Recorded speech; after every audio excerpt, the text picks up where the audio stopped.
জনাব ABM মুশাররফ হোসেন, পটুয়াখালী 4। ধন্যবাদ। মাননীয় স্পিকার, আপনাকে ধন্যবাদ। আমার নির্বাচনী এলাকা 114 পটুয়াখালী 4 কলাপাড়া রাঙ্গাবালী উপজেলা নিয়ে গঠিত।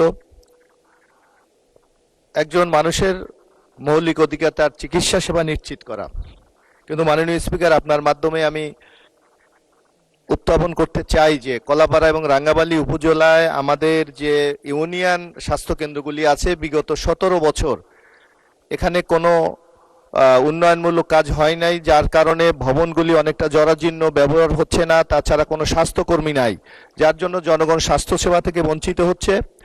এবং উপজেলা পর্যায়ের যে আমাদের স্বাস্থ্যকেন্দ্র আছে সেখানেও পর্যাপ্ত জনবল নাই।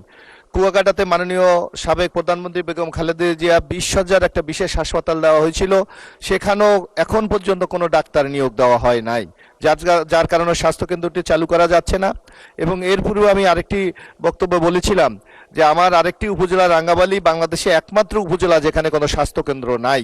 সুতরাং অনতিবিলম্বে এই সকল বিষয়ে প্রয়োজনীয় ব্যবস্থা গ্রহণ করার জন্য আমি মাননীয় স্বাস্থ্যমন্ত্রীর দৃষ্টি আকর্ষণ করছি। এবং জনবলের কারণে মানুষ স্বাস্থ্যসেবা থেকে বঞ্চিত হচ্ছে, অতি দ্রুত সেখানে যাতে জনবল নিয়োগ দেওয়া হয় তার জন্য আমি দৃষ্টি আকর্ষণ করছি। আপনাকে ধন্যবাদ। মাননীয় সদস্য, আপনাকেও ধন্যবাদ। ইউ আর প্রিভিলেজড, আপনি আপনার কনস্টিটিউয়েন্সি সম্পর্কে বলতে পারছেন, আমি পারছি না। আমাদের এখানে একই অবস্থা, 36 জন ডক্টরের মধ্যে মাত্র 14 জন আছে আমার একটা উপজেলায়। অ্যাম্বুলেন্স আছে, ড্রাইভার নেই। এরকম নাই নাই নাই শুনতে শুনতে আমরা খুবই ক্লান্ত। এনিওয়ে, ধন্যবাদ আপনাকে।